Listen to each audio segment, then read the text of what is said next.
এখানে আমি নিয়ে নিয়েছি এক চির বাঁধাকপি, দুটো আলুকে খোসা ছাড়িয়ে, অল্প করে ধনিয়া পাতা, মটরশুঁটি আর একটা পাকা টমেটো। এই সব কিছু দিয়ে বন্ধুরা একটা দুর্দান্ত রেসিপি হতে চলেছে। এটা খুব সুন্দর লাগে খেতে, একবার হলেও ট্রাই করে দেখবেন। আমি আমার পরিমাণ মতো নিয়ে নিয়েছি, আপনারা আপনাদের পরিমাণ মতো নিয়ে নেবেন। এবার এগুলোকে কেটে নেব। নমস্কার বন্ধুরা, নতুন একটা রেসিপি নিয়ে আপনাদের সামনে হাজির হয়েছি। আমার চ্যানেলে নতুন হয়ে থাকলে চ্যানেলটিকে সাবস্ক্রাইব করে আমার পাশে থাকবেন। রেসিপিটা কেমন হয় শেষ পর্যন্ত স্কিপ না করে দেখতে থাকুন। কেমন হয়েছে অবশ্যই কমেন্ট করে জানাবেন।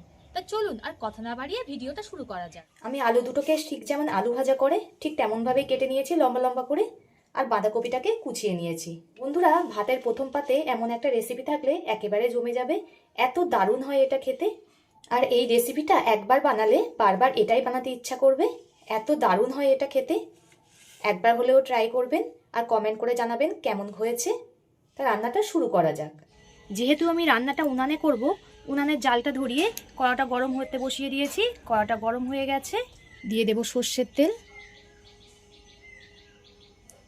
তেলটা খুব ভালো করে গরম হয়ে গেছে, খুব ভালো করেই গরম করে নিতে হবে তেলটা। তেলের মধ্যে দিয়ে দেবো একটা শুকনো লঙ্কা, অল্প করে কালো জিরে। ফোড়ন থেকে সুন্দর একটা মিষ্টি গন্ধ বেরালে কেটে ধুয়ে রাখা আলুগুলো দিয়ে দেব। আলুটাকে খুব ভালো করে ভেজে নিতে হবে, কিন্তু বারে বারে নেড়ে নেড়ে ভাজতে হবে, নয়তো তলায় লেগে যাবে। আলুটা আমি 2 মিনিট মতো ভেজে নিয়েছি। দেখুন তেলটা খুব ভালো করে গরম করে নিয়েছিলাম বলে একটুও জড়ায়নি। এবার এতে দিয়ে দেবো স্বাদ মতো লবণ আর একটা বড় সাইজের পেঁয়াজ কুচি। পেঁয়াজটা আলুর সঙ্গে ভেজে নিতে হবে। পেঁয়াজ আর আলু খুব ভালো করে ভেজে নিয়েছি। এবার এতে দিয়ে দেবো টমেটো কুচি। টমেটো দিয়ে ভালো করে ভেজে নিতে হবে। বন্ধুরা, কে কোথা থেকে দেখছেন কমেন্ট করে জানাবেন। আপনাদের সুন্দর সুন্দর কমেন্ট করতে আমার খুবই ভালো লাগে। আমার চ্যানেলে নতুন হয়ে থাকলে চ্যানেলটিকে সাবস্ক্রাইব করে আমার পাশে থাকবেন। আপনাদের সাপোর্ট না পেলে আমি কখনোই এগিয়ে যেতে পারবো না, এভাবেই আমাকে সাপোর্ট করে যাবেন। এবার এতে দিয়ে দেব বাঁধাকপি। বাঁধাকপিও ভেজে নেব আলুর সঙ্গে।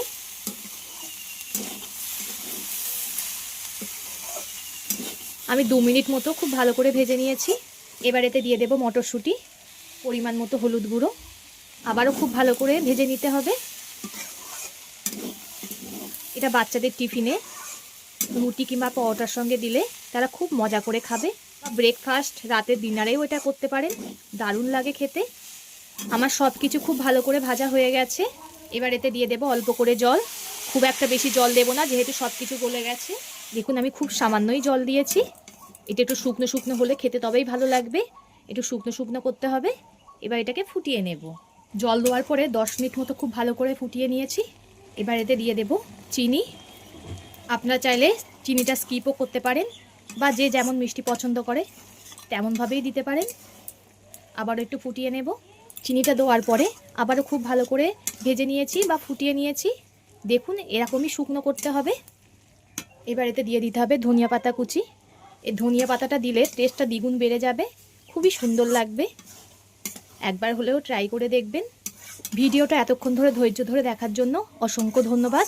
সবাই সুস্থ থাকবেন, ভালো থাকবেন। পরবর্তী ভিডিওতে আপনাদের সঙ্গে আবার দেখা হচ্ছে।